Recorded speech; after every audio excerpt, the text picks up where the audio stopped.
नमस्कार, फिर पैसा बोलता में आपका स्वागत है। आज हमारे लिए बिल्कुल अच्छे दिन हैं। मार्केट गिर रही है, बैंकिंग स्टॉक्स गिर रहे हैं, सोना सिर्फ 60 रुपया गिरा है, 13,600। सिल्वर 226 पे है एक्चुअल रेट, लेकिन मार्केट में बोल रहे हैं चांदी का कोई बदलाव नहीं। 14,836 में है 24 कैरेट गोल्ड। फ्यूचर्स मार्केट 2,26,000 है सिल्वर, इसीलिए मैं बोल रहा हूँ 220 से 225 मिल सकती है। आज मार्केट में बड़ा फॉल है। इसका नायक, इस फॉल को इंजीनियर करने वाला, इस फॉल को मुमकिन करने वाला कोई नहीं है, रिजर्व बैंक है। नॉर्मली ये होती है हम ट्रम्प साहब को कहें, लेकिन आज की स्टार है आरबीआई। आरबीआई ने रुपये को बचाव करने के लिए बैंकों से 4,000 करोड़ का प्रॉफिट्स उड़ा दिया। 4,000 करोड़ का लॉस हो रहा है सिर्फ एक एक्शन के लिए। ये मैं नहीं बोल रहा हूँ, इकोनॉमिक टाइम्स बोल रहा है। ये आर्टिकल डाल रहा हूँ, आप खुद पढ़ लीजिए। एक ही दिन में सारे public sector private sector bank को मिला के 4,000 करोड़ का नुकसान आरबीआई का एक्शन से हो गया है। वो क्या एक्शन है हम देखेंगे। दूसरी चीज है, क्रूड 120 की तरफ बढ़ रही है। भारत की जो इंडिया क्रूड है वो 140 के ऊपर होगा। इंडस्ट्रियल डीजल का दाम बढ़ा दिया गया है। तो आईटी कंपनीज और कॉलेजेस स्कूल्स आउटसाइड चेन्नई क्या कर रहे हैं, वो सब लोगों को बोल रहे हैं भाई साहब, कॉस्ट मैच नहीं हो रहा है, कैंटीन नहीं चल रही है, हॉस्टल में कैंटीन नहीं हो सकती, तो आप सब घर जाके घर से पढ़ाई करें और घर से काम करें। वर्क फ्रॉम होम दे दिया। तो आज जब मैं बात कर रहा हूँ 22,450 के आसपास मार्केट ट्रेड हो रही है। ये बहुत वीक है।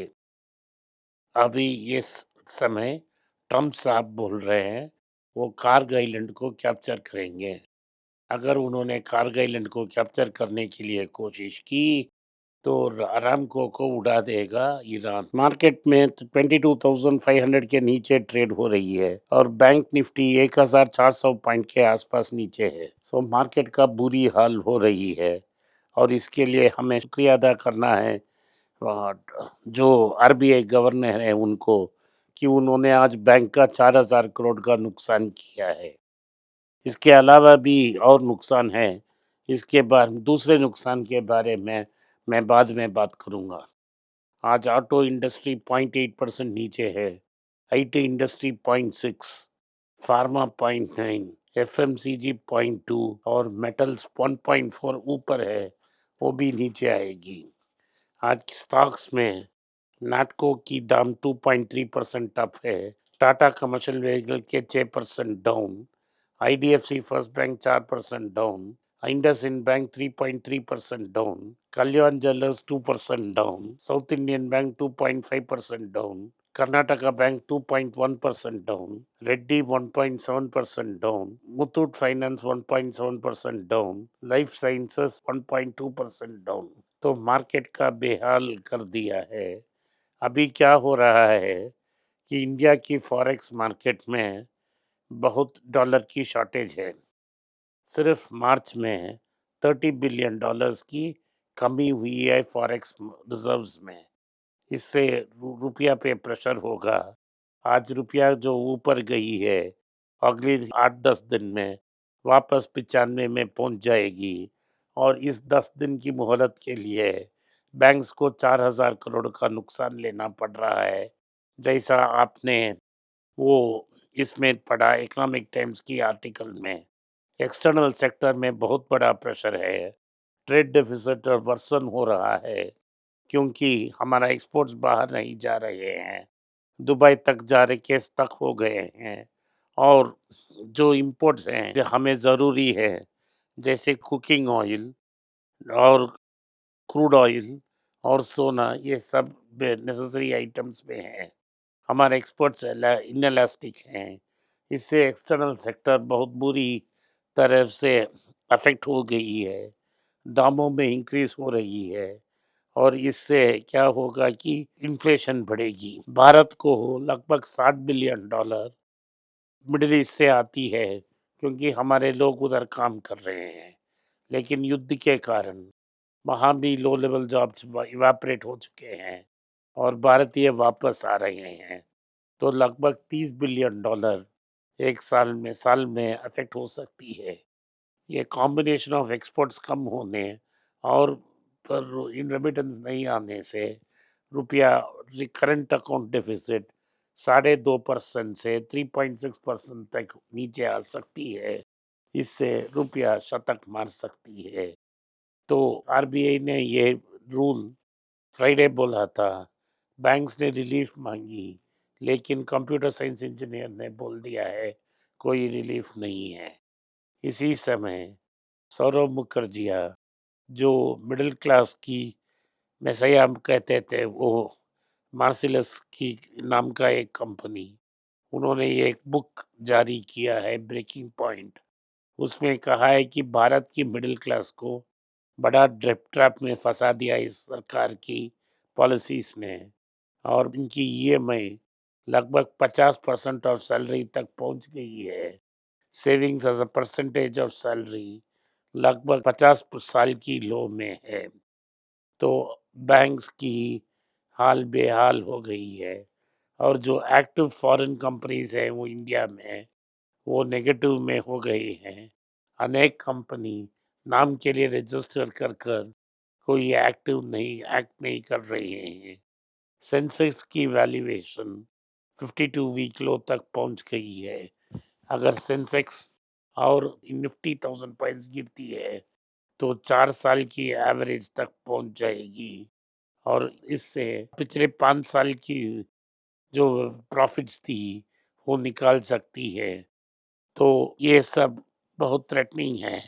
और अगले 5 साल में स्टॉक का रिकवरी वो लेवल नहीं हुआ तो 10 साल का कंपाउंडिंग लॉस म्यूचुअल फंड्स में हो सकती है। अगर कारगिल आइलैंड को पकड़ने की कोशिश की ट्रंप ने, तो क्रूड ऑयल 200 तक जा सकती है।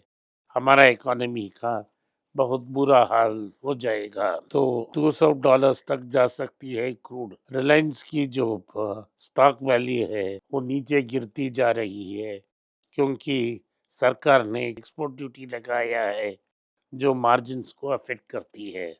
सरकार ने एक ब्रिलियंट प्लान बनाने की कोशिश की, जहां एथेनॉल मिक्सिंग को बढ़ाने की कोशिश कर रहे हैं पेट्रोल और डीजल में।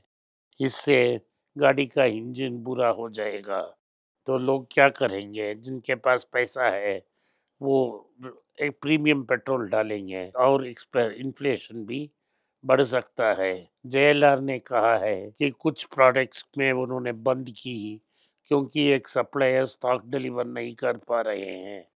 कैरेट लेन, जो टाइटन का एक अंग है, उन्होंने कहा है 2027 में 40 नए स्टोर ओपन करेंगे। आईटीसी ने एक बहुत छोटा सब्सिडरी जो 4 करोड़ का रेवेन्यू कर रही थी, उसे अमेरिका में बंद की है। रेड्डी को रीब्रांड करने के लिए कोर्ट ने आदेश दे दी है और उन्हें सिर्फ 30 दिन का मोहलत मिला है एग्जिस्टिंग स्टॉक को निकालने के लिए। टीवीएस ने 1 ईयर लीड भी ले ली है ओला से और नंबर 1 प्लेयर बन गई है। तो ईवी मार्केट में अव्वल नंबर में टीवीएस है, कुछ ही दिन में दूसरे नंबर पे आ जाएगा बजाज, तीसरे नंबर पे एथर, चौथी नंबर पे विडा। लेकिन विडा और एथर एक ही कंपनी का है, तो इसका मतलब है ओला का शोला हो गया। रेमंड की लेगेसी ब्रांड्स अच्छे हैं, लेकिन ओनर की गवर्नेंस सेंस बहुत प्रॉब्लम है, और इसीलिए इस स्टॉक को हमें नज़रअंदाज करना चाहिए। तो बॉन्ड यील्ड्स भी बढ़ सकती हैं, और क्योंकि बॉन्ड यील्ड्स बढ़ रही हैं तो बॉन्ड का वैल्यू गिर जाएगा, क्योंकि इंटरेस्ट रेट्स बढ़ रही हैं। क्योंकि गवर्नमेंट बैंक्स को फोर्स्ड गवर्नमेंट बॉन्ड्स रखना चाहिए, वहाँ मार्क टू मार्केट लॉसेस बढ़ सकती हैं। एयरटेल ने कहा है कि उन्होंने बहुत अच्छा साल हो गया है। जब मॉरेटोरियम खत्म होगा 10,000 करोड़ एजीआर ड्यूज के लिए वो पेमेंट कर देंगे। एली लिली ने इनसिलिको नाम के कंपनी से टाई अप कर दी है। इससे एआई का इम्पैक्ट फार्मा में बढ़ रही है। वेदांता अप्रैल तक 5 नए कंपनी में स्प्लिट हो जाएगी। आज आप पटाके लिस्ट में जिन-जिन स्टॉक हैं इनको कंसीडर करें और वेट करें पेशेंटली, चाय-पानी की रेंज में ही कंसीडर करें। आज के लिए इतना ही। आपने इस पॉडकास्ट को सुना, इसके लिए मैं आपका आभारी हूँ।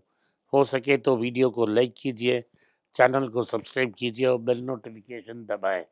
इस वीडियो को अपने दोस्त और रिश्तेदार के पास भेजें और उन्हें देखने की आग्रह करें। नमस्कार, धन्यवाद, जय हिंद। अगर आप मुझसे संपर्क करना चाहते हैं, नीचे दिए गए ईमेल में मेल भेजें। मेरी टीम आपके साथ संपर्क करेगी और मदद भी करेगी।